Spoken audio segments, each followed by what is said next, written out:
Hello YouTube, welcome to the review of the Viking's Bare Bones program. This one was highly requested. I had personally never heard of it, and apparently it originated from bodybuilding.com, which if I were to rate the quality of programs coming from certain websites, bodybuilding.com would be above Reddit, which itself would be above T-Nation. So it's usually a source of pretty decent programs actually. So we're going to see if this one holds up. In terms of history, the person who created that program created also the Gladiator program beforehand, even though chronologically the Bare Bones series was created first. He just never released it before he actually had made his Gladiator program.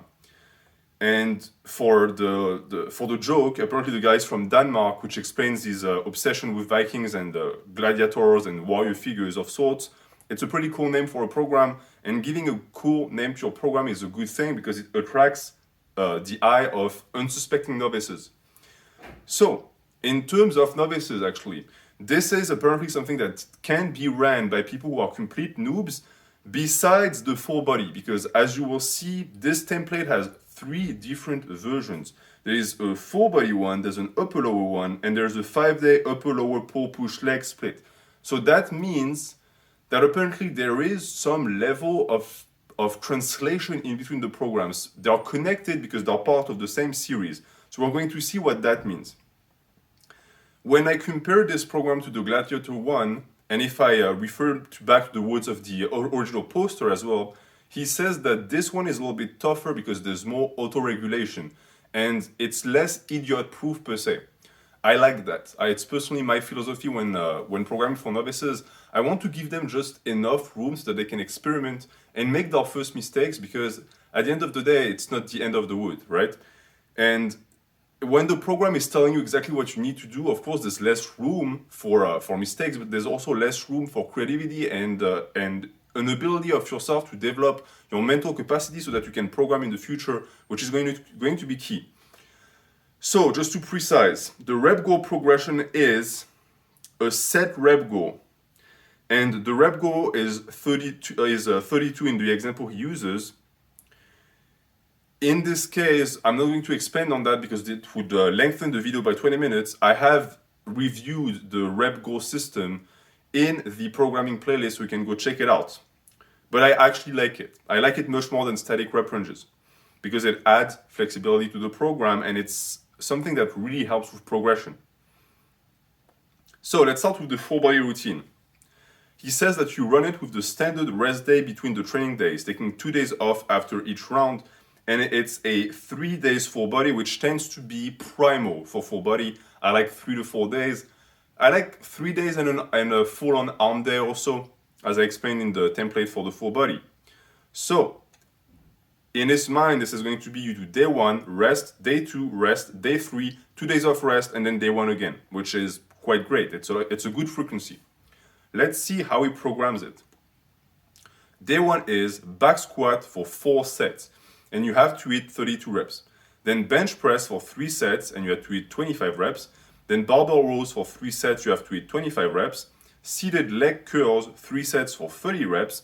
Seated dumbbell press, military press, 2 sets for 20 reps. Wide grip pull downs, 3 sets of 30 reps. Abs, calves superset, 3 sets each of 40 reps each. If you're confused by me going so fast, all of the program is in the description, of course. So here, it's a back squat, a bench press, and a barbell row that make up the bulk of the volume on that day, which means a knee flexion, an horizontal press, and an horizontal pull. This is pretty good, meaning that you're going to open with the back squat, which is the lift that requires the most thoracic extension, the most freshness from you so that you can perform. Then you do a bench press, which is an issue because you have to warm up an entire different part of the body, which can become a problem, but it's a full body, so there's no choice. And then you do a barbell row. And you could say that it's sort of counterintuitive to do the barbell row afterwards because it means you're going to have to re-warm up. But I would say actually that giving yourself enough time so that you can sort of recover from the back squat and then go into the barbell row with a pretty solid lumbar spine is a good alternative. It's a price I'm willing to pay. Even if you have to re-warm up, it's not the end of the wood.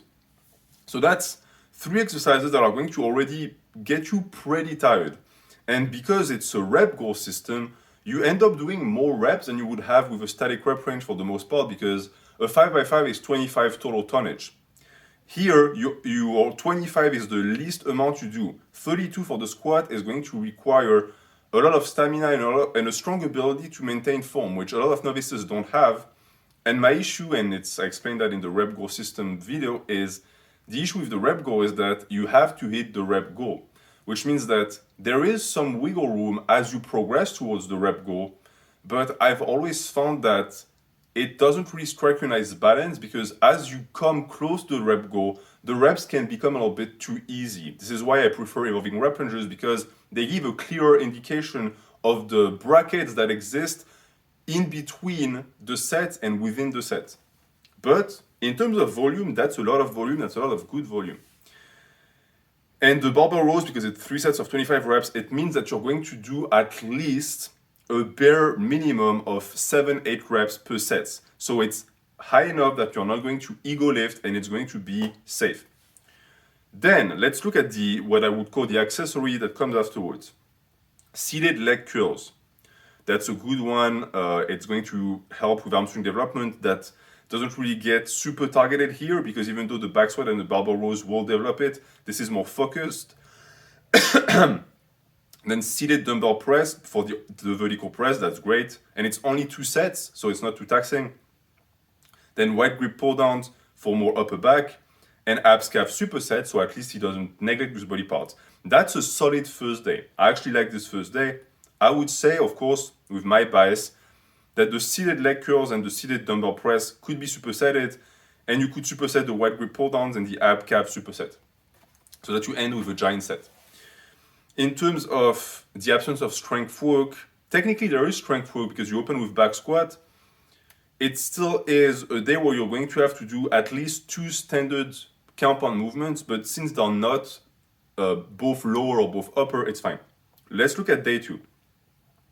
So day 2 starts with the deadlift, 2 sets for a total of 12 reps. I like that. It's high volume on the deadlift, but it's only 2 sets. It's still going to keep you in a relevant window of intensity, and it opens with the deadlift, which is a sign that the guy knows what he's doing. Or, because you can have a variation, Romanian deadlift, 3 sets of 30 reps. Now I have sort of an issue with this, because those 2 variations don't work in a rotation. Meaning that deadlift is the strength work. Romanian deadlift, 3 sets of 30 reps, means that you're going to do around 10 reps per set. That's not strength work anymore. So they're not going to serve the same purpose. And if you spend 2 weeks not deadlifting, like you deadlift 1 week, then Romanian deadlift, then you come back to the deadlift, that can be too much time. I am personally a proponent of only deadlifting once every 8 days, but not once every 14 days. That to me is a little bit too little. So I would have liked to see the Romanian deadlift place another day, and I'm going to show you where. Then you do leg press, 3 sets of 3 reps. I don't like the leg press at all. But, if you want some more quad work and you don't want to overload the lower back, why not? The issue is that a lot of people get lower back pain from the leg press. Then incline dumbbell press. See, this is where this is the issue with full body. This looks, so far, it looks like a solid lower day, right? And it's programmed like a lower body day. And then you have those lifts coming in and you're like, ugh, why? So incline dumbbell press, even though you're not warmed up at all for that lift, 3 sets of 30 reps, then close grip T-bar, which would have been great for a lower day because you're already warmed up in the upper body. Then lateral raises, barbell, I think it's slash. Slash is superset in his language, I think. I don't think so. Okay, so we have a problem here because he's using some pretty hermetic language. So I think that this actually means or. It's not superset.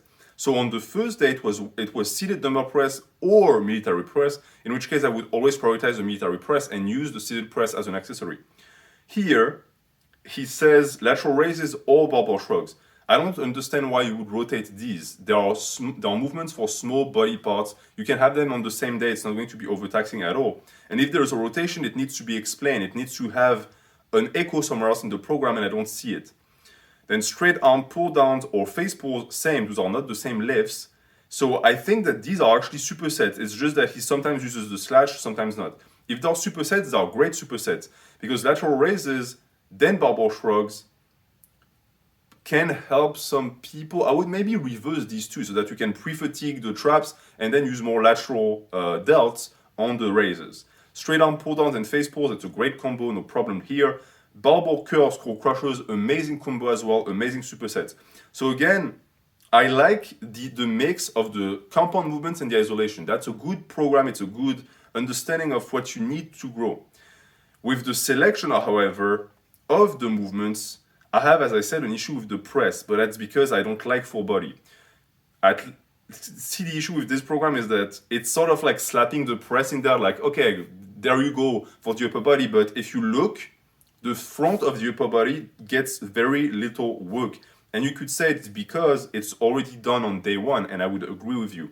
But that also shows that the full body is a template that lies to itself because, or at least to the people who don't know how to program it, because there is such a high amount of modulation of volume in it that you end up having days where you sort of put an exercise for a certain body part just to be able to slap the full body appellation on it and say, look, we did full body, don't worry about it.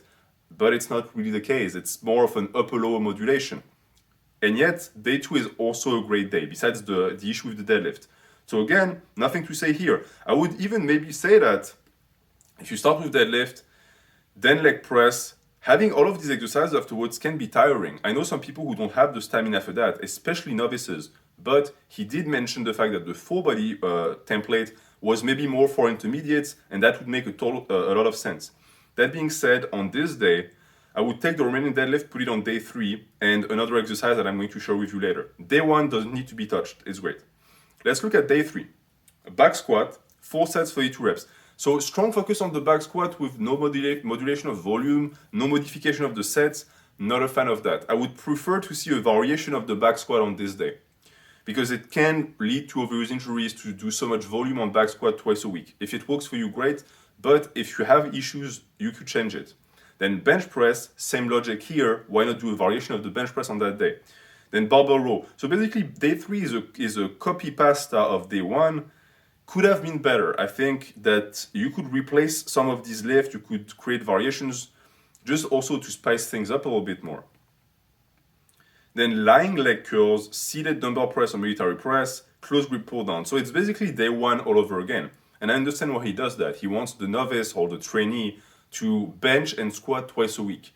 But you can bench and squat twice a week without benching and squatting. You can just do variations. You stay in the line of specificity. You could do close grip bench, you could do post squats. In lower intensities, maybe for a few more reps or few more sets, and you would get still good stimulus, good carryover, and potentially have better progression over time. So that's my point on this day. Now, on this day, I would remove the lying leg curls actually, and I would replace that with the Romanian deadlift. So you would do back squats in a variation, then Romanian deadlifts, then bench press in a variation style, and then you would remove the rows. I would remove the rows as well, but I wouldn't just slash them. I would replace them by dumbbell rows or seal rows, something that doesn't involve the lower back as much, so that we can use the Romanian deadlift as a good hip hinge. Because the issue with this program is that it lacks hip hinges. You only deadlift once a week or once every 2 weeks, because it's deadlift or Romanian deadlift. You're not doing both. And therefore, he's trying to make up for it with all of the leg curls, but that's not a full hip hinge. And I would like to see a static hip hinge in there. So you do your Romanian deadlift on day 3 for sure, and you slash the lying leg curls, at least on day 3. And then you can stick with the seated dumbbell press, military press, that's good. I have no issue with that. So the full body routine I like. I made the modifications I made. It's still lacking forearm isolation. It's still lacking some neck work, and those two could be added. It's not a problem. You could add them, no issue. So that's for the full body routine. Let's take a look at the upper-lower split, and let's see if it actually, looks like a indirect line of ancestry with the full body. So for the upper-lower, you do upper 1, lower 1, off, upper 2, lower 2, off, and repeat. So same logic. You train, rest, train, rest, and repeat. Which means that you get less rest days than the full body. So I should see less volume on each day because it's a 4 day instead of 3 days.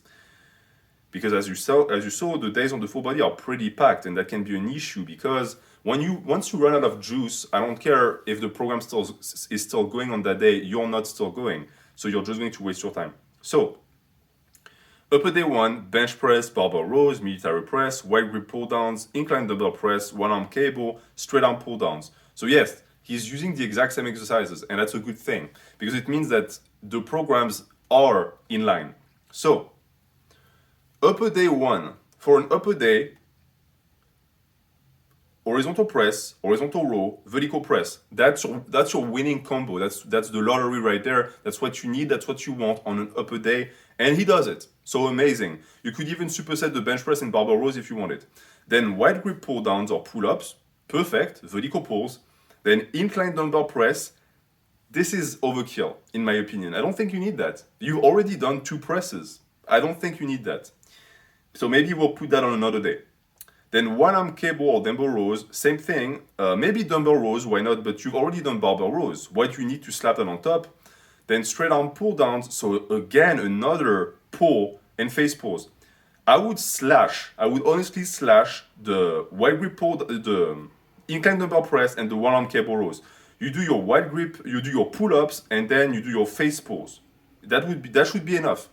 The issue with multiplication of exercises like this is that the more exercises you add, the least of an intensity you're going to have up top with your strength work, because you're going to predict in your head that you need to remain fresh, and that hurts progression. Even if you get less volume with my method, you're going to get more quality tonnage overall, you'll spend less time in the gym, and you'll get less junk volume. I sense that he's desperately trying to have every single exercise in his training, but that's not necessary, it's not needed. Lower day 1, back squat, 4 sets of 32 reps. Then deadlift, I'm going to stop you right there. Never back squat and deadlift heavy on the same day, especially if these are your main styles. I speak against it in every program I encounter. It's not good because the second lift is going to suffer and you're going to be at a higher risk of injury. So no deadlift, you back squat, okay? And then you do Romanian deadlift because again, he added deadlift or Romanian deadlift, but they're not fit to enter a rotation. So you do Romanian deadlift because it is going to complete the back squat. Then he wants you to do hack squats. Okay, why not? But you've already done 30 reps of squat, so maybe not necessary. Then again, with the lying leg curls, the single leg press, and the abs calf superset. The abs calf superset is good. I don't like the hack squat, the leg curl, and the single leg press. You should already have taken care of that with the back squat. You could actually stick with the single leg press if you wanted, because it's unilateral. So I think that it can actually complement the program, give you some more quad work. But the logic with any program is you try to get as much as you can from as little as possible in terms of overall work done. Because the more you train, the more you're going to have to find space to expand for progression, the more you're going to be forced to expand the program. And at some point, you'll be training 2 hours, 2 hours and a half, but don't rush into it. If you can get away with an hour and 15 minutes, do it. And for novices and intermediates, you don't need to do all of that stuff. Then upper day 2, bench press again, which is the second time on this one. So I would say do a variation on this one. Then barbell rows, same logic, do a variation. Take the dumbbell rows he wants you to do on day 1 and do them there. Then wide grip pull downs. On this day, you can keep them or do pull-ups again if you want to. I noticed that there's no weighted pull-ups on this. I would highly, in terms of the pyramid of movements, pull-ups is above all of the machine stuff, and weighted pull-ups is on top of pull-ups. So I would say prioritize weighted pull-ups on days where it tells you to do vertical pulls. Then you're going to do lateral raises, barbell shrugs, that's a good superset. Then barbell curl skull crushers, as I said, great superset. Then overhead cable extensions, cable hammer curls. So this is a pretty stacked day. And if you compare the accessories on that day to the accessories on upper day 1, they are much more severe. And I think that might be a problem, but since it's the second upper day and you're going to get 3 days of rest afterwards, it's actually pretty good. So I would actually not touch any of these supersets because they actually complement each other great. It's never a repeat. You're actually working different body parts. And maybe on upper day one, instead of doing all of that lat stuff, you could do a long head of the tricep movement, maybe a forearm isolation that would actually fit great here. So, good day. Upper day 2 is the best upper day on that program and the best day so far, because lower day 1 was pretty bad. And then lower day 2, back squat again, so he obsesses with back squat, do a variation here. Then Romanian deadlift, okay, you know what? I would say that Romanian deadlift, you could do them twice a week because they're not as taxing if you know how to do them. You could replace them with back hyperextensions if you wanted. Then leg press, okay, leg press, why not? Then leg extensions, so again, he tries to put too much on the table here. You don't need all of that stuff. I don't like minimalism, but understand that minimalism works for novices and you can stick to that and give a little bit of wiggle room to add variations. And of course, don't neglect muscle groups. Don't just do compounds. But there's a middle ground. Don't do all of the isolation movements in the wood either, especially for lower body. Squats and deadlifts, variations, and a few smidgen of isolation is enough to get massive legs. So that was the upper-lower split for the Vikings bare bones series. And I grade it lower than the full body. It's not as good as the full body. Now, let's look at the upper-lower push-pull leg split. You do upper-lower, off, pull, push, legs, off, and repeat. So much less rest in this one. You actually have to go through a push, pull, push legs after having done upper-lower and having gotten only 1 day of rest, and you get only 1 day of rest before having to go do the cycle again. So I want to see minimalism here. It needs to be like just a smidgen because you're in the gym all the time. And as I look at upper day 1, I am already not a fan of what I see because he is obsessed with the bench press, barbell row, and military press, or at least on the previous day, he really liked his bench press, barbell row, and back squat. He sort of scaled it back a little bit here, but you're still going to do 3 compound movements exercise back to back to back. And on the next day, you're expected to do it again. So we'll see that this becomes a problem. On that day, I would just do bench press and barbell row. I would keep the military press, the strict military press, for another upper day. And you can just do a ladder, like vertical press on this one. You could do Bradford press, you could do dumbbell press instead with higher rep ranges, because I'm not talking too much about the reps because again, the rest goal system is a different video altogether, but 3 sets of 25 reps, you do a quick calculus in your head, this is going to mean that you're going to do around 8 reps. That's high volume, it's decent, but it's 3 sets, so you're going to have to push progression on this one, and you're already going to be tired at this point. So I would prefer a rep goal of 35 reps on this one. Even if you end up doing like a little bit more reps, it's going to be more manageable. Then wide grip pull-downs or pull-ups, then barbell curls, core crushers, then straight arm pull-downs, face pulls. I would slash the straight arm pull-downs because you could say, yes, but it's at the end, it's not a fatiguing movement. Yeah, but if it's not fatiguing, it's not taxing, and it's not getting you gains. So why are you doing it? Just take the face pulls, stick them at the end of the barbell curls, core crushers, and do a giant set instead. I must say, however, that the quality of his supersets is pretty high. He understands supersets, so that's good. The first lower day, back squat, then deadlift. Don't do that. Back squat, then Romanian deadlift. Then he wants you to hack squat, lying leg curls. Don't do none of that. Do back squat, then Romanian deadlifts. Maybe do single leg presses, superset that with shrugs or forearm isolation. Then abs calf superset, then go home. You don't need to do all of that hack squat stuff. Pull day, and if you really want to progress, instead of doing the hack squat afterwards, do a variation of the squat. That's going to have much more carryover. Pull day, barbell row. So you open with barbell row. I actually like it, meaning that it's a lift that does fit well as strength work. And it does work as a hip hinge. It does carry over to the deadlift. So it's not terrible. The issue, of course, is that it comes the day after you supposedly back squatted and deadlifted, which would have been bad. But in terms of the frequency and the way the days follow each other, so far I must say that I didn't see any glaring mistake.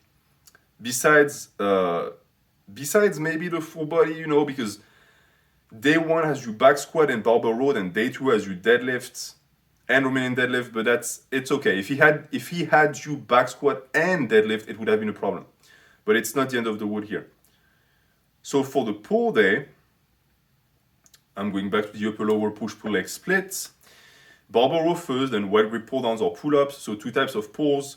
Then T-bar cable rows, close grip pull-downs, straight out pull-downs. You know what I'm going to say, it's too much. Do your barbell row, then you do your heavy weighted pull-ups, then you do 1 lat exercise to finish it off, like straight arm pull-downs and face pulls. Superset that with cable curls, and then you, with barbell curls or cable curls if you want to, then you go home. Because then he has you do barbell curls, then hammer curls, so your biceps are already tired. Take the hammer curls, put them on the push day instead. And I know it's not respecting the dichotomy of the program, but I don't care. Or take the hammer curls and put them on the first upper day. No, because there's already a barbell curl. So put them on the leg day at the end. Why not? So that it gives you a day to rest in between. Because it doesn't belong on the pull day. Okay, push day. Push day, bench press, military press. Okay, good combo. Let's see where he goes from here. Incline dumbbell press. Okay, a third press. If I look at the previous upper day, it's far enough. Acceptable. Acceptable plus because it's 30 reps, so it's high volume. Then cable crossovers, so another chest movement, not necessary. Then a lateral raise and a skull crushers. Superset these two, it's fine, and do them because they actually are good isolation movements for that day. Then overhead cable extensions, overkill. You're already doing skull crushers, just push the intensity on the skull crushers. Take the overhead cable extensions and do them on the leg day as well. Because why not? You're going to find that your long head of the tricep recovers fast enough that you'll be able to do that. Or just don't do them at all, because you're already working the long head of the tricep on the first upper day. Or you could also put the long head of the tricep work for the skull crushers on the pull day, even though it doesn't fit the template, then put the overhead cable extensions on the leg day. That way you have actually a day in between. See, that's the issue too with that type of program, and the reason why I like gentleman splits more is it's shackled and it's forced to follow rules that it really doesn't want to follow. You can tell, but to be able to tell that the template is this, it has to do it. And to finish off with the leg day, the leg day that is going to complement the lower day that starts the program, back squats, then Romanian deadlift, amazing combo, leg press, leg extensions / leg extensions, then abs calf superset. Okay, decent. So if I were to rate this one, it goes in second place. The Fullbody routine is the best. The upper lower push-pull leg split is second. The upper lower split is third. So this was my review of the Vikings Bare Bones series. It is a good program. In terms of what I've reviewed so far, it is a good program.